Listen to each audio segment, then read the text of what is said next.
Okay, we're live. Hi, guys. Welcome to the book launch for The Wolf and the Favour by Catherine McCarthy. And we're joined today, it's Steve and I, and from Bridget's Gate, and Catherine and Steph. So, Steph, I'm going to have you go first and introduce yourself and make sure you plug what you have coming out or what's just come out. This is where I do my rabbit in the headlights sort of thing, because I forget everything. Right. My name is Stephanie Ellis. I got that right. I'm currently in Wales. I'm an English invader in Wales at the moment. Sorry, Kath. Write dark fiction, dark poetry. My recent book is The Woodcutter, folk horror. I've also written Five Turns to the Wheel and Reborn. They're folk horrors, and the gothic novella Pause. And no, that's not gothic, that's bottled. No. And Paused, it's the bio horror. So I almost got there, and now I'm going to pass over to Kath because I'll make more sense. Hi everyone, I'm Catherine McCarthy from Wales born and bred, though I don't speak fluent Welsh. That's a long story which we won't go into because it's political. So The Wolf and the Favour is my kind of YA crossover dark fantasy novel coming out this week with Steve and Heather, Bridget's Gate. I've recently published a novella, Mosaic, with Dark Heart Press, and A Moonlit Path of Madness, a gothic novel with Nose Touch Press. And I have to say, I'm reading Mosaic, and I've gotten to the place where I'm now just reading one page at a time because I'm almost done, and I can't stand that it's going to be over. It's very good. It's very good. So, yes. So, usually how we start these is I talk a little bit about my mom, who I come from a long line of prolific readers on both sides of my families. And my mother read to us as we were growing up, well into our teen years, every night, no matter how long she had to work, no matter whether or not she was sick. If we had to get up early in the morning, it didn't matter. And we were horrible children that always begged for more chapters. So she would often read until she was hoarse every night. So as I read now as an adult, often when I read a book, my mother, like at some point it changes, the narrator voice changes to my mother's voice. And so for every book that we've greenlit, there's some point in the book where it starts to be told in my mother's voice. And so I usually read the passage that happens with for me. And this is the one. And it's kind of longer because it just has to be, and I'm sorry. See, that's what frightened her about the lane. It spoke to her. It had always spoken to her. It wasn't a scary voice, but an encouraging voice, a gentle, persuading voice. Oh, there were so many words she loved, musical words, words that could split into parts, and clap a rhythm to. Per-sway-ding. That one had 3 claps. A few more steps, too frightened to look up. Instead, she stared down at her Wellington-clad feet as they came to life without her even telling them to. On and on they plodded, with a mind of their own, leading her farther and farther. Oh, so familiar. Yeah, that's a good part. So, but the whole book is like that in a way where you're constantly in the head of our main character, but also in this story that's got the gothic elements of being so atmospheric, and the lane is like its own character. You know, despite the characters you meet in the lane, like the lane itself is its own setup, and it has a weight to it throughout the whole entire story. I agree, Colin, it is magical prose.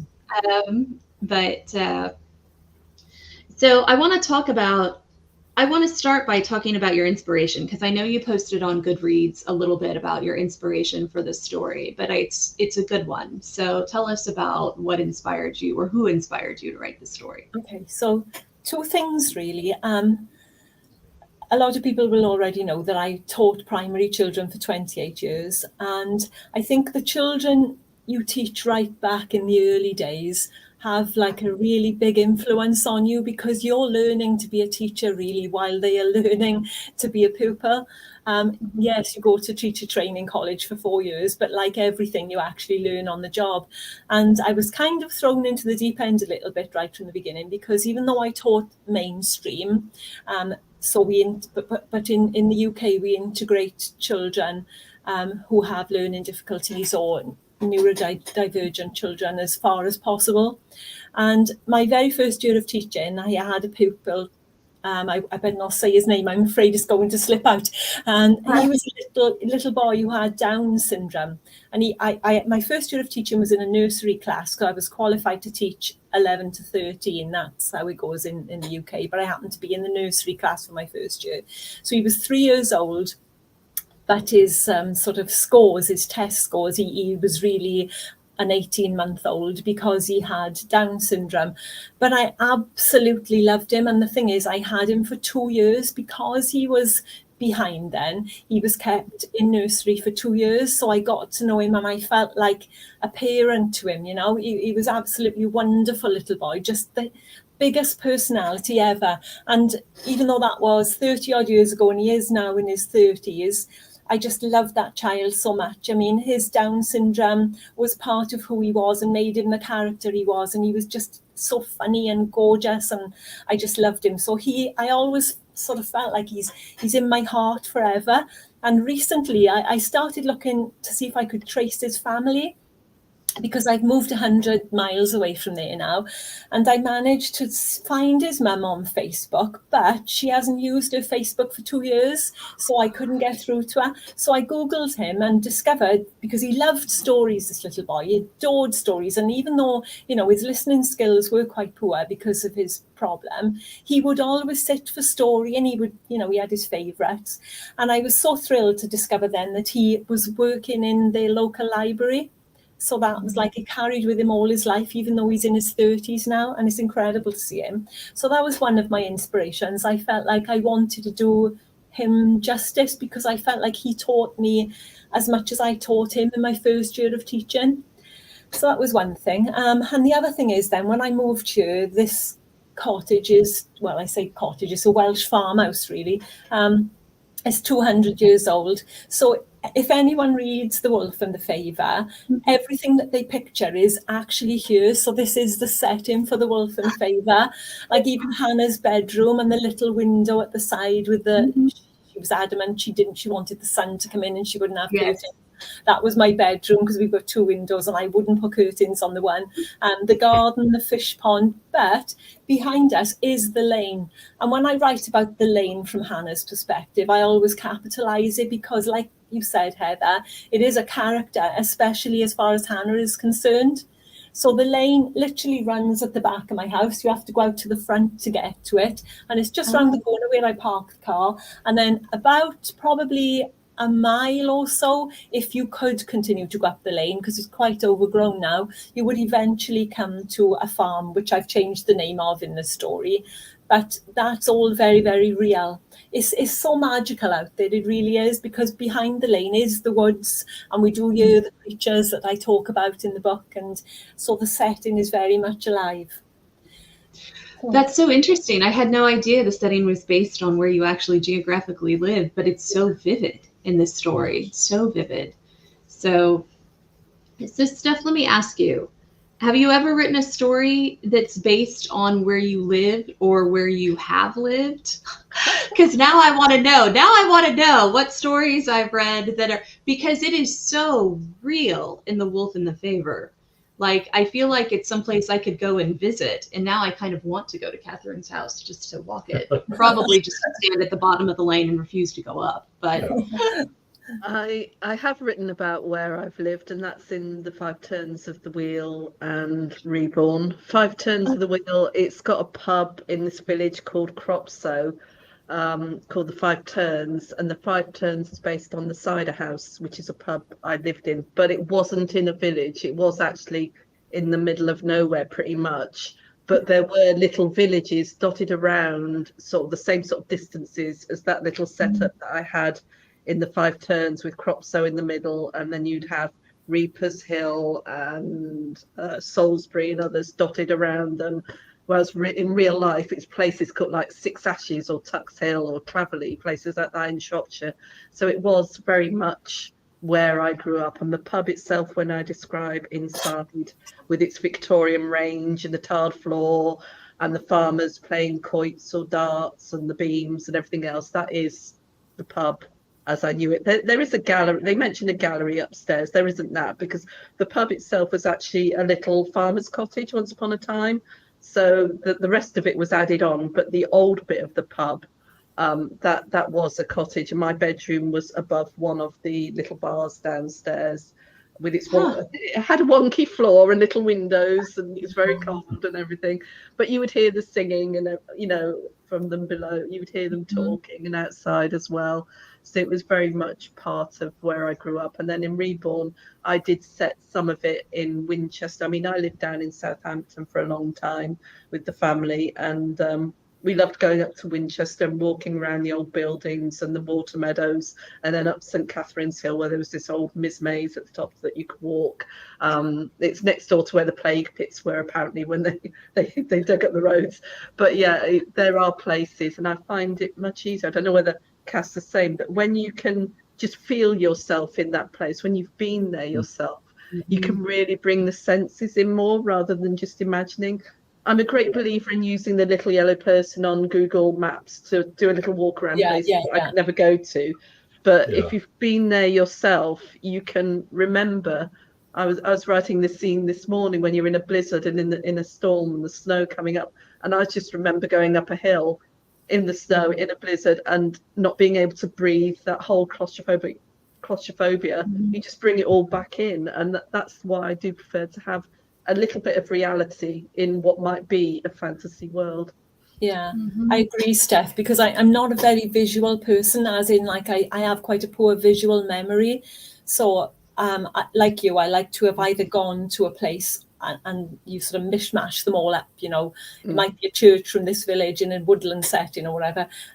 Or Tony sometimes does artwork for me, because I have to have some sort of image to inspire me, because I'm not the best for that, I must admit.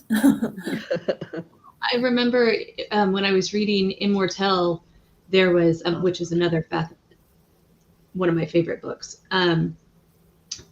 There's a picture of a church you posted, I think, on social media that was like, this was the inspiration for the church in the story. And I was like, wow. And because, things in America are so different. Yeah. I mean, I've been to Wales. I don't know if we've been to Wales, but I've been to Wales. But someday I need to go on a walkabout there. Yeah. But it was I don't know. I feel like this, and maybe this is true everywhere that has a history older than the United States, but it's very common to be like, Jack's Crossing, Catherine's Hill. And I'm like, who are these people? Like, and they're just people who, and we have street names like that, they're named after old families who founded the town or whatever, but we don't have anything, I don't know. It doesn't have the same kind of feeling. And sometimes I think, right. I think that's why there's such a big difference between a Gothic story that's set someplace in the United Kingdom or Ireland, versus like Prairie Gothic. To me, the feeling is different. And I think part of it is the trees. And maybe it's because out here in the plains, we don't have a lot of trees. But Steph, I thought of you when we moved into this house, because there are trees everywhere. And I was like, be cool, be cool. If you love the house, you can cut down a tree if you have to. Because trees make me nervous, because I grew up on the plains. So... Well, you'd never cope here, Heather. No, you automatically sent me to, I will never forget, we went to Nottingham to do one of those touristy castle tours, see the castle, have lunch in the town. But they take you through a part of what they are like, well, it's not really a forest much anymore, but here it is. And I'm like, what do you people call a forest? I mean, I can't see the sky. So that qualifies as forest to me. But it's not... I mean, here in the Midwest, we have trees, but they're trees that we have like purposely brought from Right. New England or the coast and planted and try to force to grow here. Like hedgerow is the only thing that really grows naturally, that and cottonwood.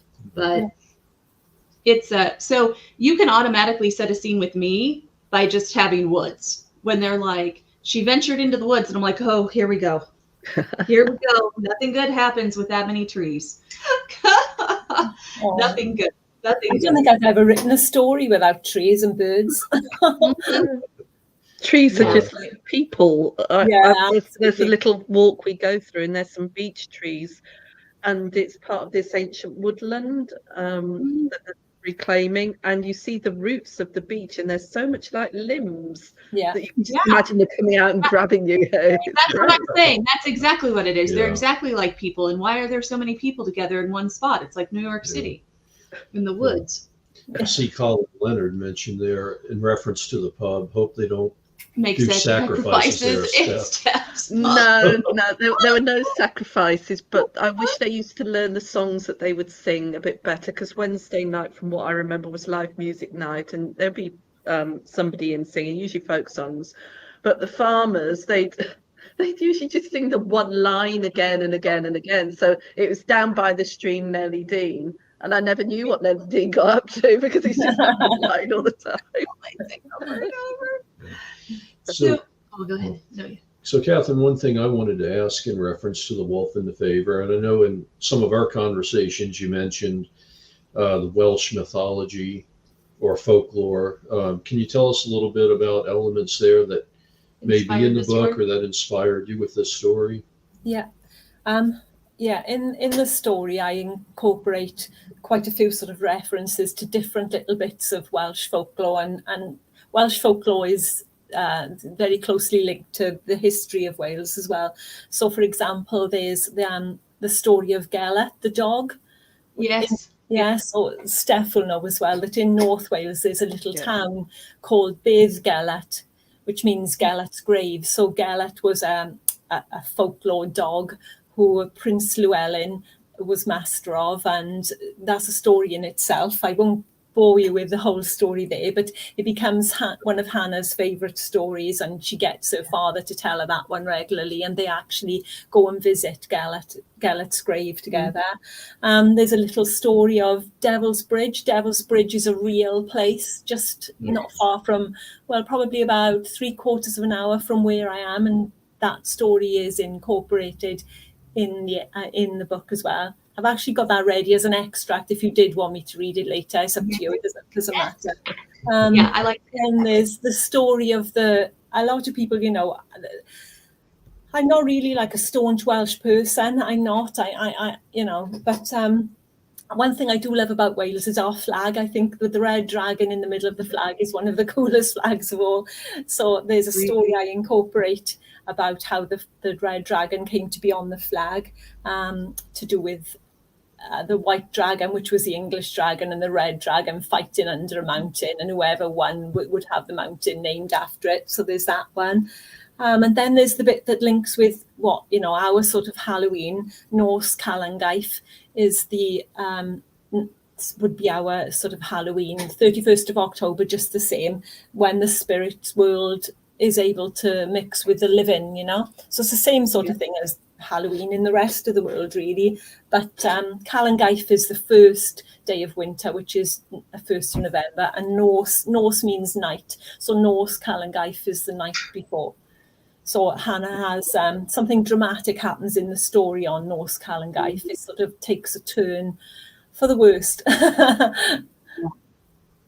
And the story, I don't want to give away any spoilers, so let me think about this before I say it out loud. There's a part of the story where there's a big winter storm, and it involves I'm going to say tree creature. Yeah. And it reminds me very much of the story of, and I'm going to butcher this horribly, but the goddess of winter and storms, the Kalaha, the old hag that brings winter, that she chases Bridget through the spring.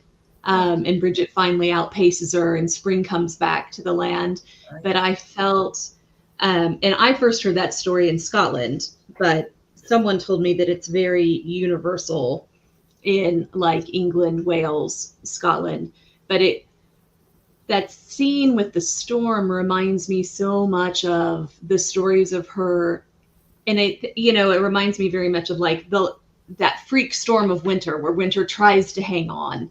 Yeah. And but it makes me think so much of that story that I had heard as a child of, winter trying to get its grip in, and it just feels very much like winter is trying to get its grip into not just our hero, but like all the town, the lane, like all of the characters. Like it was just trying to get hag fingers in everything, and I loved it. It feels very much like a folk fairy tale throughout the whole reading. And the thing that's so interesting to me, and one of the things that was interesting about marketing the book, is I really wanted to market it YA. And Steve was like, no, we're not going to. And he's like, because I'm afraid that adults will feel like, no, I can't read it. Yeah. And then we went to the bookstore. We went to the local bookstore because we live in town now. So the bookstore is 3 minutes from our front door to their front door. So we went to the bookstore, and it's the Excite guys. It's the Little Joys. I can't see the sky here, but I can be at a bookstore at a library in under 5 minutes. But we went to the bookstore, and I went to the YA section, and it was me and about 5 other 50-year-old women. Yeah. And I asked one of the women next to me, I said, are you shopping for yourself or for a grandchild? And she goes, myself. Yeah. And I'm like, do you think if we pulled the whole section, it would all be for us? And she goes, I think so, yeah. She goes, I read more YA now than I did when I was 17. Yeah. And I was like, I think that's true. Like I was reading something the other day, and I just happened to flip the jacket and realized it had been marked as YA. And I was like, interesting. So in some ways, I almost feel like YA means women over 40. Yeah. I know, but I'm not sure, but I've never seen a teenager in our YA section ever. I've sometimes seen moms, who are looking for a read aloud, but it's interesting. But listen, I may be a weirdo, but I think one of the reasons I love YA is they're almost more emotional. And I don't know if that's really the right term, but there's a lot of like emotional turmoil in the characters when they're younger. And I think that's very true. Like if you remember back to being 10 or 12 years old, I remember, I mean, maybe this is going to give too much about me away, but I remember being a little angsty. You know what I mean? Like I was just butting up against do we really have to do what our parents say? Like, is bedtime really bedtime? Like when Hannah sneaks out of bed to look out her window, and I just remember, I guess I identify with that age so much because I'm like, I remember where I was like, not brave enough to like leave the front door at 2:00 in the morning, but I definitely would be out of bed, and I definitely got caught, but I remember thinking bedtime was kind of an arbitrary, weird adult rule, and it almost felt like a secret to get out of bed. Yeah. And I feel like that in this story. It's got that kind of that feeling of secret of childhood where things are changing, between childhood and teen years. Mm-hmm. And so I think you've really captured that really well. And so I'm wondering, did you think a lot about yourself growing up? I think so. All of what you said, and the lane is like Hannah's dad never actually goes in the lane, and it's off limits to her. He tells her not to go there because it doesn't actually belong to them, as the real lane doesn't, but it's her secret, and really the lane is symbolic of her journey, because what we haven't mentioned yet is that she was rejected by her mother, which has nothing to do with the fact that she has Down syndrome. It's because her mother is a famous actor and dancer and singer, and her mother's all about her career and really never wanted children. So no matter what Hannah would have been, her mother wants to continue with her career and ends up going back to Sweden, where she actually is from in the first place. So Hannah has to come to terms with kind of losing her mother, really, in amongst all the thing of, the upset of coming to live in Wales from England and having to adjust to a new school and everything. And I really felt strongly that there are very few books out there told from a neurodivergent voice perspective that are actually positive and with a character. So it's a multiple point of view, because I didn't want it all to be from Hannah's point of view with her limited language and so on. It would have been too childish. But I wanted to depict Hannah as being, instrumental in her own reaching her own goals towards the end. So she is the only actual person who ever goes into the lane. And I won't give away the ending, but the journey along the lane, she tries, as the book progresses, she tries to develop the strength to go further and further along the lane. And so we'll see where that goes at the end. But that's really what it was about. But yes, there is a lot of me in there from childhood. I think we all sort of do that, really. Yeah.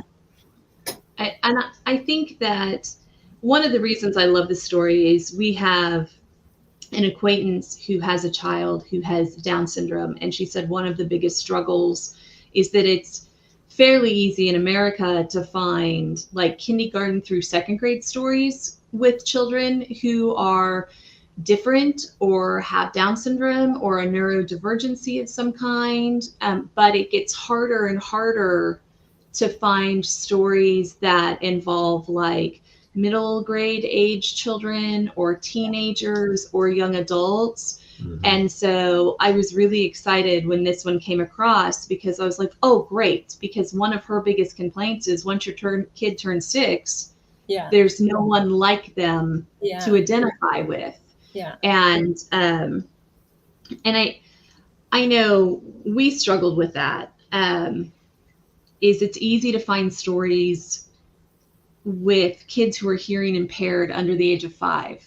And it became harder to find kids who were hearing impaired or autistic who were older. Yeah. And so it was one of the things where I think everybody should be able to see themselves in a story. Yeah. And so I think that was one of the great things about the story was being able to have a story where you have someone older than 5 that kids can see themselves in and identify with and be like, great. And who's the hero of the story instead of a sidekick character, who's in it just to add a difference, but like somebody they can really identify with. Exactly. And that was important to me. I thought that was great. In a very positive, go back up and hit hide. I don't know how. Put the cursor over here. Oh, okay. Yeah, there you go. All right. Okay. Sorry, a little bit of technical I'm just learning how to do this on my own. Yeah, but also love the positivity of the character too, because it wasn't just focused on, hardship, her Down syndrome, her limitations, and make that the point. I mean, she is very heroic and brave, and I love that aspect, that positive drive to her. So I mean, she emulates her mother. She wants to be an actor, and so her dad, enrolls her in drama lessons in Wales. Yes. The book, as you know, well, apart from the little prologue, the book actually starts with her back when she's very young, and she gets the role of grandma in the Little Red Riding Hood story when she actually wanted to be the wolf. So she, at that age, I think if I remember, she's about 5 or 6 years old before the story starts, and she comes out of school sobbing, and her father says, he knew she was having sort of the tryout for the parts on that day, and his heart sinks, and he says, "What's the matter?" And she says, "I got grandma." And he says, "Well, that's a lovely part, And she says, "But I wanted to be the wolf like you." And he has no idea what she's talking about. But Bleddyn is her father's name, and in Welsh, Bleddyn means wolf. So, and Hannah means favour. So that's where the wolf and the favour come from. Yeah. That was a touching part, I thought, and very true. Because, when you're young and you really want something, it's devastating. So I think Colin's still on, and I do have a question about carving turnips for Halloween. And this is an important question because this is family lore in my family. So there's a part of my family that came from Ireland during the potato famine, and it's a horrible story because most of our family died. And some people, they have Irish ancestors. In America, you can throw a rock and hit somebody with Irish ancestry. And they're like, oh yeah, we took a trip back and we've met like fourth cousins removed, blah, blah, blah. And I'm like, yeah, we went to a cemetery. Because the ones who made it came to America. But every Halloween, my great-great-grandmother would carve turnips for all of her grandchildren and great-grandchildren and great-great-grandchildren and mail them. Like, she would mail them on the 20th. So we would have this like shriveled up thing, on Halloween. And the story is that in Ireland, in the old country, everyone would carve a turnip and have it in their pocket or their purse if they had to go out on Halloween day for any reason. Like, ideally, you would just go to mass and go home. But if you had to go out because the veil was so thin between the living and the dead, you needed your turnip to scare off the bad dead spirits. So we carve pumpkins here, but I often wondered if this one is truly true, because I was very young when Kitty died, and so I don't necessarily have any memory of it, just the family stories. And two, if people really do try to carve a turnip, because maybe it's just American turnips, but our turnips are small. Like, I can't even imagine trying to carve a turnip. We carve them. We carve. Do you carve turnips? Oh, I don't do it now, but I can remember when I went to school in Alveley in Shropshire, when it was around Halloween time, we'd be given turnips to carve. I can't remember doing pumpkins until way later. I'm not sure. I can't remember my dad doing anything like that for the pub, but it was turnips at school. We would have turnips, a few spooky stories, and that was it. And it's just the idea of it being darker earlier and a few creepy stories, and that was enough for me. This whole trick-or-treating was unknown then, it's just that's wild. Turnips. Did you carry them with you after you carved them? I can't remember what we did. I'm getting old now. It's a long time ago. I was about 8 or 9 then when we moved, so I think we took them home, but that's wild. That's Well, why I do remember my mum did carve a pumpkin for the pub. Yeah. Because I remember she had an attempt at pumpkin pie, and I remember we put it in the oven, and she kept saying it's not set, and we left it, and we didn't realise you had to take it out and let it set outside of the oven. So afterwards. So there was a pumpkin involved later on, but turnips in school. Yeah. So I don't know. That's very interesting. What about you, Catherine? Did you carve turnips or pumpkins? No, on Halloween when I was a child, we'd have duck and apple. I mean, goodness me, thank goodness COVID wasn't around then, because you'd all dip your heads in the same bowl and try and bowl of water and try and get a bite of the apple. And we'd hang an apple on a string between doors. My mother always made homemade toffee apples and homemade toffee dabs, but we didn't actually carve anything when I was a child. Pumpkins came in later, more recent years, Steph, really, isn't it, Yeah. When we've taken things from America more. Yeah, listen, Halloween's a big deal here. I mean, here in America, we commercialize as much as we can, to feed our capitalistic spirit. But like, Halloween has always been a big deal. I mean, like, you basically on Halloween, if Halloween lands on a school day, you go in your costume all day long and you don't have school. I mean, I think they just sent us so our parents could still go to work. But it was Halloween parades, Halloween parties, making, spooky skeletons, singing spooky songs. And I would say over commercialized. I mean, every store is just full of Halloween costumes and decorations, and you still got a sense of fun with it over there. I think over here it's adopted a bit of an antisocial element. I don't know whether Cath's ever seen that, but the teens especially, or the youngsters, when they're out and about, you get extra police patrols because of the trouble that they cause, and they actually go out looking for trouble half the time. Yeah. Not all of them are saying that's doing damage. It depends where you are, doesn't it? Yeah, there are elements, because we were near we didn't live on an estate, but we were near some estates in Southampton, so you would get that element of kids going out and egging people's buildings or terrorizing little old ladies. You know, our neighbour would pretend she wasn't in because she thought people would knock on the door, but we kept an eye out for them. But you know, it's just that sort of element of teens turning up on your door and demanding things with menaces that could be present. Yeah, that's very different from how we do it. Yeah. It's not everyone, but it is that little element in certain parts. Which is sad. Yeah.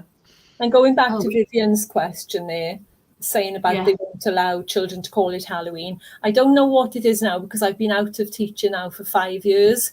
But in the latter years of teaching, they stopped us doing anything to do with Halloween in school because of the religious aspect. You know, they said it was, you know, devil, basically. So they did go through a little phase of stopping Halloween being celebrated in school. Whether they went back on that since, I don't know, because you know what these things are like with governments, the trends that come and go. And I think that's very true. I think that's very true where Viv lives, if I'm remembering correctly, where she lives. It's a very political hotbed state that's, you know, pretty conservative Christian. Yeah. I was just going to say, when I was I've left education for a couple of years now, but in the library I would decorate the corner a little bit with some webs and bats and things, and I'd let some of the kids, they'd read stories to each other at break time or whatever and try and frighten each other. I tried to get that going. I don't know whether it still does, but we didn't celebrate Halloween. You're not allowed to use that to celebrate. That's but you could have a bit of fun with it. Yeah. Huh, I wonder what they do in schools here. I have no idea.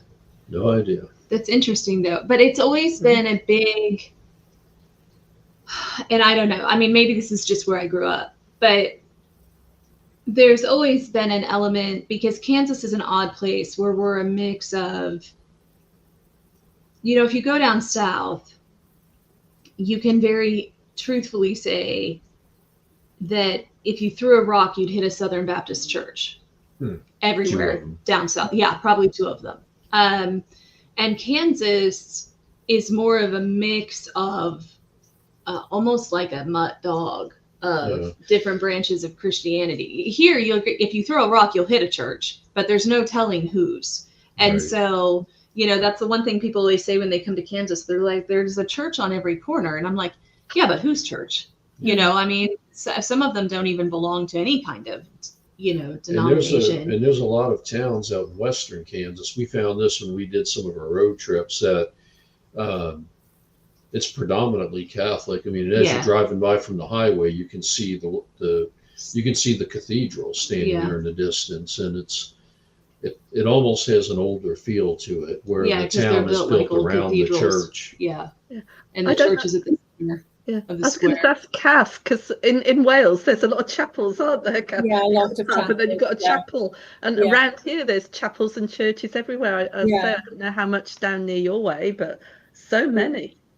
I mean, I live in a tiny little hamlet just outside the hamlet, and there's a church down the road, which is Church of England, and then in town, which is just a mile away, there's a Catholic church, a Church of England church, a few chapels. Not all of them are, you know, running now, but on the whole, they are everywhere. But it's pretty much chapel and church still here, isn't it? Yeah. It's interesting because I've always, and again, it could just be my family, but, you know, we always kind of treated Halloween like it's really about the Day of the Dead, and it's kind of a 3-day celebration. It's October 31st, November 1st, and November 2nd. And so it's all about, Viv, one day you and I should talk, because I could give you a whole entire history lesson on the Church of England. This is one of my favorite periods in English history, is how the Church of England happened. And we have learned in our house not to get Heather started on historical topics.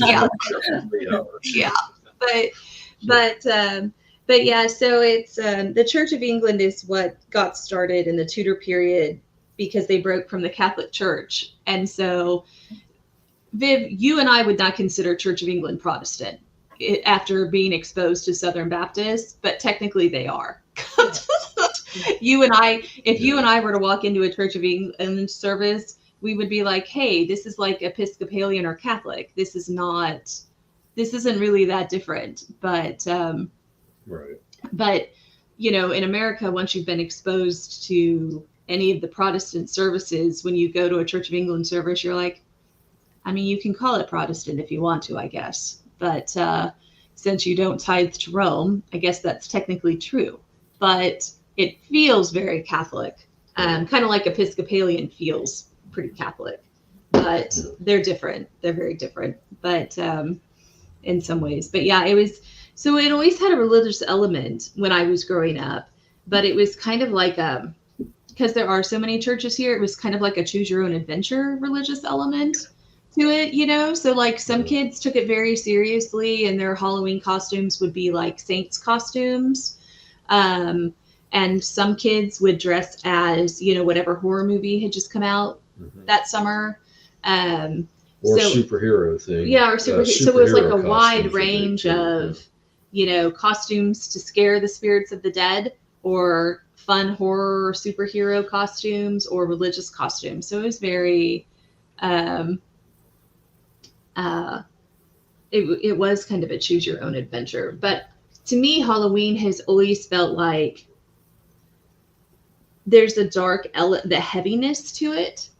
And so I love it when there's a climax of a story or a huge plot point of a story that happens around Halloween, because I kind of feel like, I mean, for us, I wouldn't say Halloween is last harvest, because I mean, like the wheat's been pulled, the corn's been pulled. Like we try to harvest everything by September is the last harvest for us. It's really closer to the autumn equinox in Kansas. And some years that changes, but like Halloween, like October is the last. That's when all our farmers market closes, is around mid-October, because you're not growing. You're getting the last of the last of the last that has hung on as long as possible by mid-October here. But I think there's a heaviness to it, to me, that's like last harvest has a heaviness or a dark element. And it may be because of all the spooky stories my mom read to us when we were kids. I think that may be.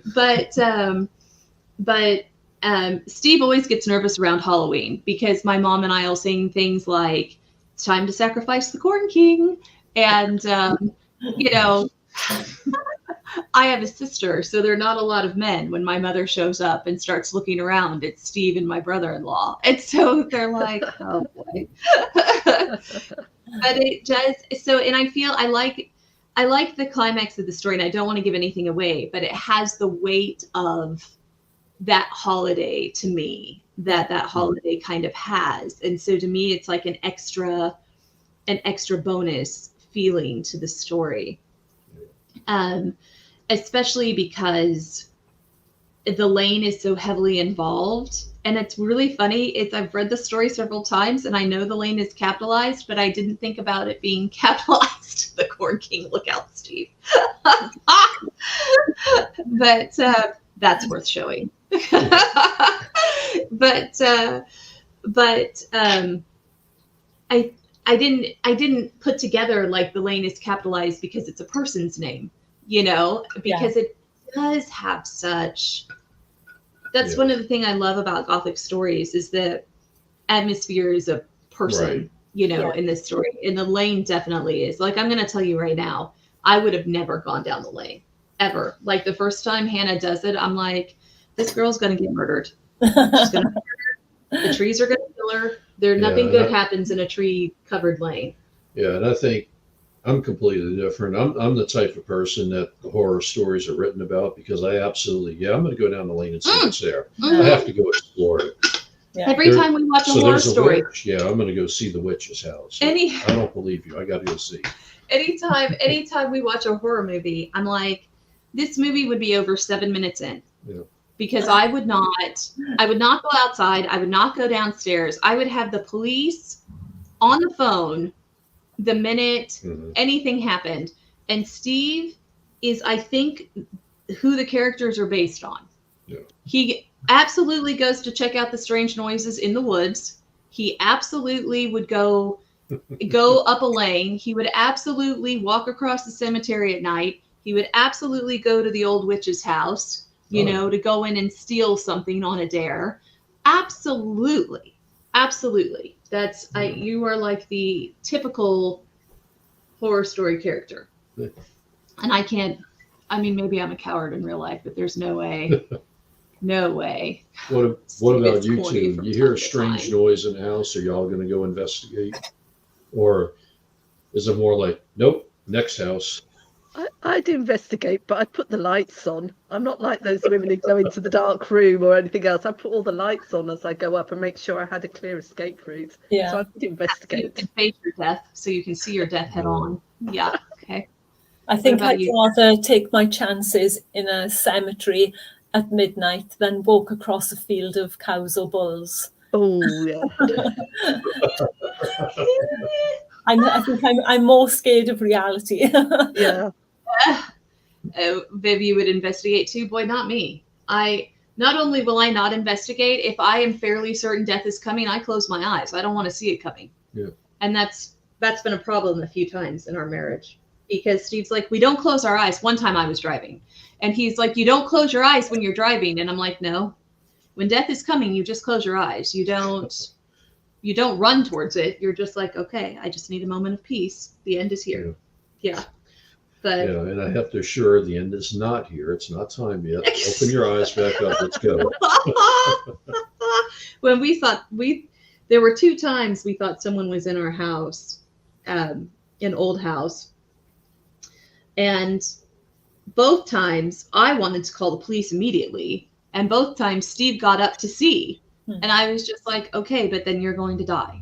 Like, now there's going to be a dead person and a home invader. Like, now it's big trouble. But yeah. So, but no, I would not investigate. I would not go up the lane.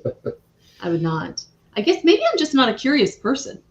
Maybe that makes me boring, but maybe I'm missing an element of curiosity. If she'd have been in her ancestors' place back during the Great Famine or the potato famine, I would have died in Ireland. Yeah, none of the family would have come over. I would not have gotten on a boat. Yeah. And, because most of, people died all the time at sea. Even in 1880, I would have died drinking boiled tree bark, like Kitty said they did. Like, that's how I would have gone. I wouldn't have made it. And I wouldn't have made it out here either. The family that did make it to Maine, we would have lived and died in Maine. I wouldn't have ever gone on a covered wagon or gone in open sky on horses or walked to the Midwest. I don't know what's wrong with my ancestors, but yeah. So let's get back to the story. Yeah, we're starting to get close to the end here, and I wanted to say, Catherine, did you want to read a section from the book? Please. I think you mentioned earlier you would like to do a reading, so. Or you had something. I've got a bit here on my Kindle, as long as my Kindle doesn't play up now. I'll just give you some context first. It's probably about a quarter of the way into the story, and Hannah has explored the lane on several occasions secretly because her father has forbidden her to go there. And she's met Tarian the wolf, because the wolf's name is Tarian, on several occasions, but they've never actually got together. It's always been sort of, they've spied each other from a distance. So as part of the theme of the book really is all about learning to trust and who should she trust. So this is a little part of the story where she meets the wolf face to face for the very first time. A rustle from the branches, 2 amber nuggets. For a moment, she thought it appeared smaller. Then she realised it wore less fur. She knew about dogs shedding their winter coats because she'd seen it happen to Jip. Except it wasn't a dog. Not really. It was a wolf. Why was she not afraid? Tail aloft, it sniffed the air before approaching her, head up and shoulders back, all confident. The closer it got, the more unsure she felt, and yet something in the pit of her stomach told her she had nothing to fear. It rubbed against her legs as if it wanted to be touched. Hannah let the tips of her fingers stroke the warm fur, soft as her blanket straight out the wash. Its scent was musky, dog-like, its breath a gentle puff of warm wind. It licked her fingers, softly, tickling, making her giggle. "You're not a bad wolf," she heard herself say. "You won't eat me, will you?" In reply, it nuzzled her arms, requesting more contact. She stroked its back, noticing the highlights in its fur, amber, mahogany, and ochre, mingled with shades of grey. Warm as toast, its muscles rippled in response to her touch.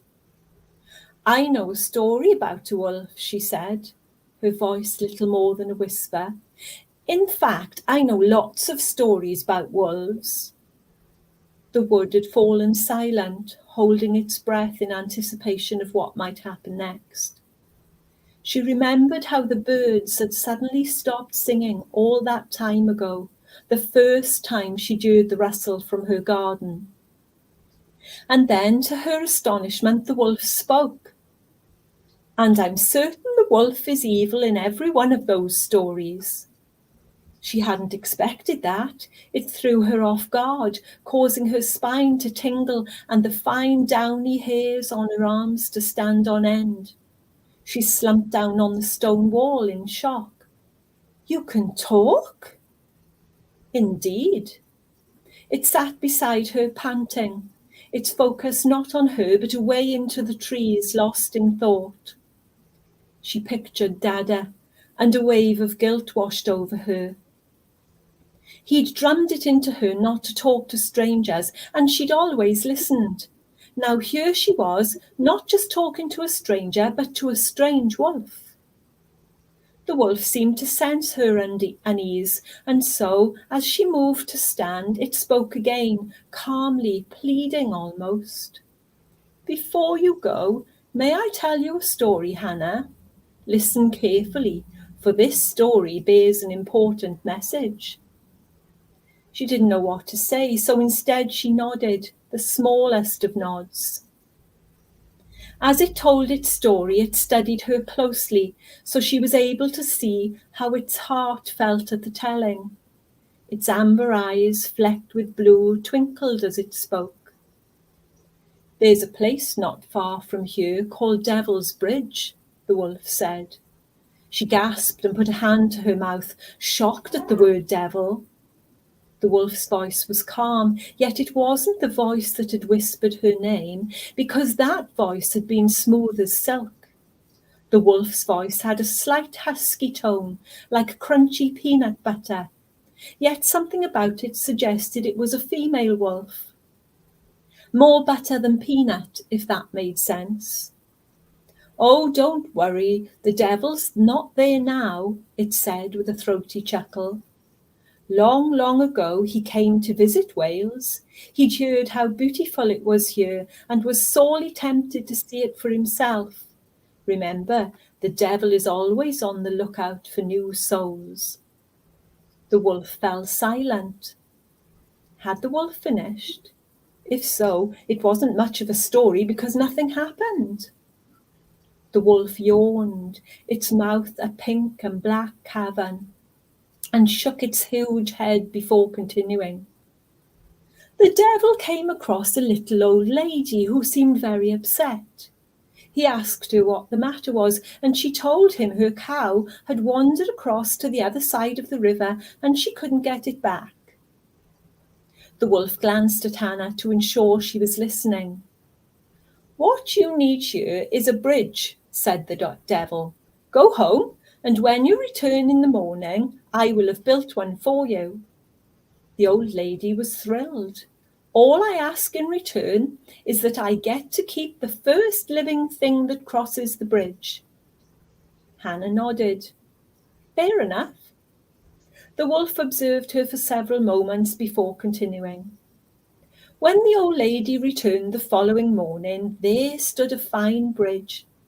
Expecting her to thank him before crossing the bridge to bring back her cow, the devil was excited. However, the old lady was wily as a fox. "What's wily?" "Clever, Hannah. It means thinking carefully before doing something that might harm you." Just as the devil was licking his lips at the prospect of claiming another soul, the old woman whipped out a loaf of bread from her apron and threw it across to the other side of the bridge.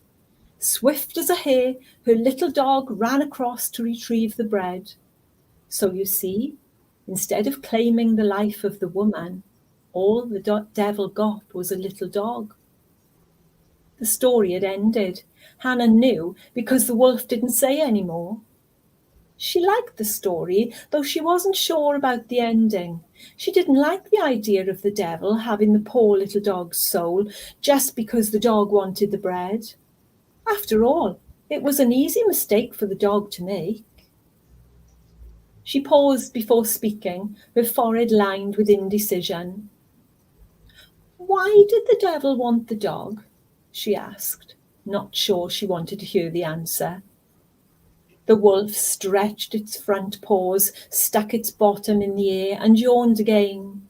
The tail end of its yawn made a piercing whine that hurt her ears. She quickly covered them with her hands. A thin strand of saliva stretched from the roof of the wolf's mouth to its tongue. And those teeth! Why was she not afraid? Who knows, Hannah?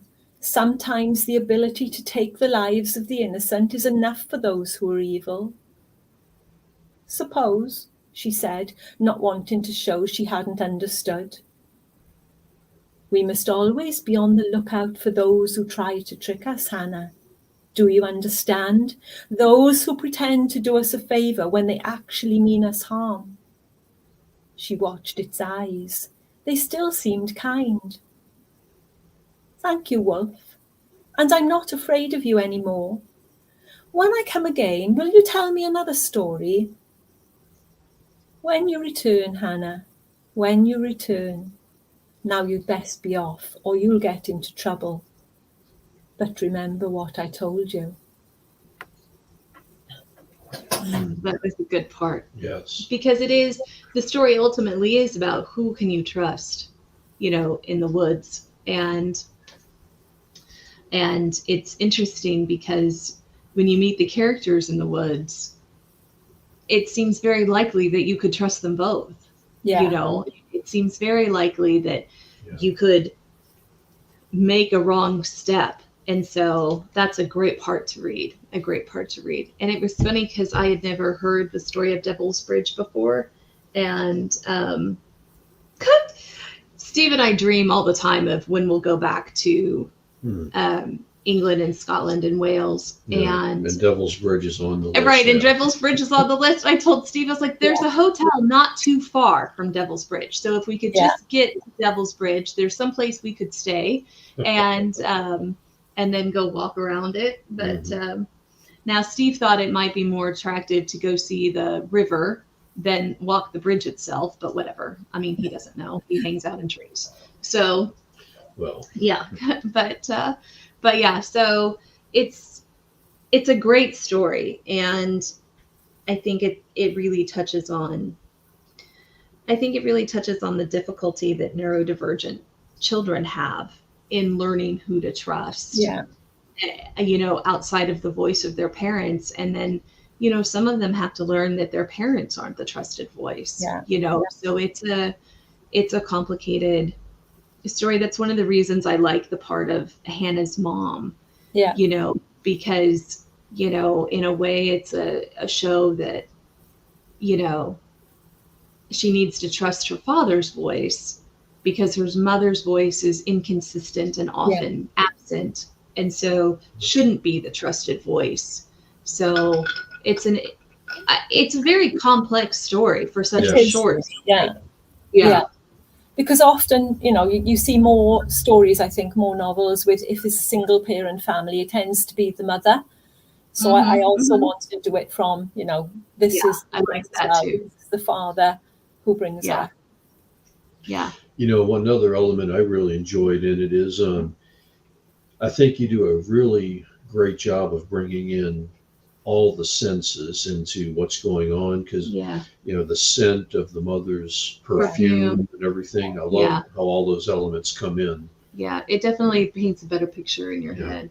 So Well, that's it. We've been about an hour, so that's a wrap. That's a wrap. So the book comes out on October 5th, Yeah. and so it's available for pre-order until then. And yeah.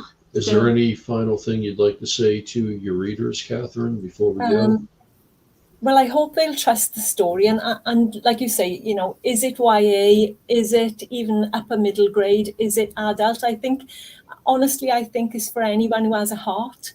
I think if you're a reader who likes an emotional story and to really sort of get invested in the characters, then this is suitable for no matter what the age. But I wouldn't say it's suitable for anyone under probably a mature 11-year-old, you know, because there are a few slightly adult themes there and a little bit of cruelty with animals and so on, you know. Yeah. And other than that, I'd like to mention the music. I think the little music that extract that Tony composed for me sort of really sets the theme of the story. I put that on my newsletter this week, and I'll put it out on Twitter soon. And can I thank Viv and Tim and Jay and Colin and all of you for being here today, because it's, you know, I don't expect anyone to give up their time, and I'm really grateful for you all coming and chipping in. Yeah. So thanks everyone. Thank for you. coming. Steph, do you have a last thought? Yeah, I just wanted to say, to echo Kat, I would say it is for everyone, but not for the youngest. Yeah. It was a brilliant read. I really enjoyed it. And if I was still working in the school library, or with those kids that I work through, because some of them had the same sort of traits as Hannah, then I would have got that book and I would have it there because they could see it for themselves. There's so much positivity, so much that she could do that shows them that they could do things too. It'd be brilliant to see. So if you can get it into the schools, I would say get it there. Thank you. I would agree. Yeah, I agree, because Hannah is such a down to earth but also hopeful character, and you know, and she's not a sidekick. The story is hers, and so it's a valuable story, I think, definitely. And I think it's a valuable story for all ages. But I agree. I think especially for any kid who's different for any reason, it's a story of triumph. Yes. So, yeah. All right, guys. Well, that's it. That's the wrap. So we'll see you next time. And remember, it's time to go buy the book. It's time to go buy the book. Thank you all. All right. Thank you, everyone. Bye. Bye.